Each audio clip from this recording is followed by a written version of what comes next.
दलों की जिन्होंने 75 साल तक हम लोगों को बांटने का काम किया, हम लोगों का मत हासिल करने का काम किया, और उसके बाद बदले में हमें क्या मिला? कुछ नहीं। आज भी वही बदहाल परिस्थिति में हमारे गांव है। आज भी हम लोग छोटी छोटी जरूरतों के लिए संघर्ष कर रहे हैं, सड़क के लिए, बिजली के लिए, पानी के लिए। युवा आज भी संघर्ष कर रहा है कि भैया हमें एक रोजगार मिल जाए। पढ़े लिखे युवा डिग्री लेकर घूम रहे मजदूरी का काम करने के लिए। कौन जिम्मेदार है भैया? कौन जिम्मेदार है? ये जिम्मेदारी जवाबदेही तय करने का समय, ये हम लोग को समझने का समय है कि भैया जो आकर जाति के नाम पर वोट मांग के चला जाता है, उसने किया क्या हमारे लिए या हमारे प्रदेश के लिए? उत्तर प्रदेश इतना बड़ा प्रदेश, सबसे ज्यादा रोजगार के अवसर हमारे प्रदेश में होने चाहिए थे, पर अफसोस उत्तर प्रदेश के लोगों को दूसरे प्रदेश जाना पड़ता है।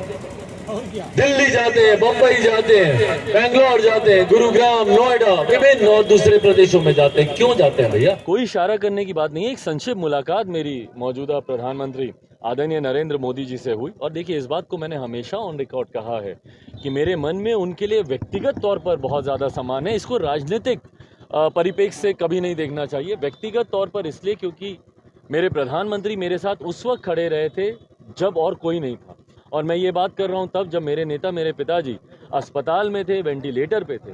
वो एक ऐसा समय था जब दिन में 2-2 बार प्रधानमंत्री जी का फ़ोन आता था। और सुख की घड़ी में कोई आपके साथ हो नहीं हो, आप याद रखें नहीं रखें, पर जो व्यक्ति दुख की घड़ी में आपके साथ खड़ा रहता है, उसके परोपकार को कभी नहीं भूलना चाहिए। तो ये व्यक्तिगत रिश्ता मेरा मेरे प्रधानमंत्री के साथ है, और उनसे जो एक संक्षिप्त मुलाकात हुई थी उसी की तस्वीर मैंने सोशल मीडिया प्लेटफॉर्म पे मैंने साझा की थी। इसको राजनीतिक परिप्रेक्ष्य में ना देखें। इसका मतलब ये नहीं कि कोई गठबंधन की भूमिका ऐसी तय हो रही है। जैसा मैंने कहा कि गठबंधन की चर्चाएं विभिन्न राजनीतिक दलों से चल रही है, और क्या गठबंधन का स्वरूप रहेगा और जल्द साझा किया जाएगा। पार्टी 2022 में किस स्टैंड पर है? क्या आपका स्टैंड रहेगा? देखिए स्टैंड, जैसा मैंने कहा कि हम लोग अपने विजन डॉक्यूमेंट के साथ, और एक समय ऐसा रहा था भैया जब लोक जनशक्ति पार्टी का एक बड़ा जनाधार उत्तर प्रदेश में था। कई विधायक हम लोग के यहाँ से जीतकर उत्तर प्रदेश की विधानसभा में जाते रहे हैं, हमारा प्रतिनिधित्व तो वहाँ पे करते रहे हैं। पर हाँ, गठबंधन की राजनीति की वजह से पिछले कुछ चुनाव में हम लोग अपने प्रत्याशी नहीं उतार पाए। कहीं ना कहीं मुझे या मेरे नेता को अपने जीते जी भी इस बात का मलाल होता था, उनको दुख होता था कि हम लोग उत्तर प्रदेश में सक्रिय भूमिका में नहीं उतर पाते। क्यों? क्योंकि जब तक आप चुनाव लड़ेंगे नहीं, आप अपने मुद्दों को, अपने विचारों को जनता तक आप पहुंचा नहीं पाएंगे।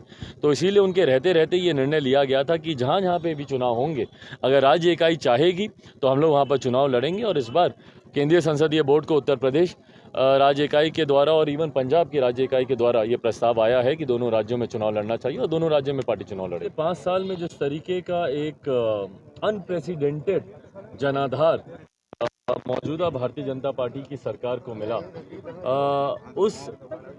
उस जनादेश के अनुसार यकीनन पिछले 5 साल मौजूदा मुख्यमंत्री योगी आदित्यनाथ जी ने तमाम तरीके के विकास के कार्यों को उत्तर प्रदेश में धरातल पर उतारने का कार्य किया। पर हकीकत ये भी है कि अभी भी कई ऐसे कार्य हैं, खास तौर पर युवाओं से जुड़े हुए, जो बेरोजगारी का जो विषय है। आज भी हम लोग देखते हैं उत्तर प्रदेश से ही सबसे ज़्यादा पलायन होता है। यहाँ के युवा दूसरे प्रदेशों में जाते हैं, शिक्षा के लिए हो, रोजगार के लिए हो। तो इन तमाम चीज़ों पर अभी भी कई तरीके के कार्य करने बाकी हैं।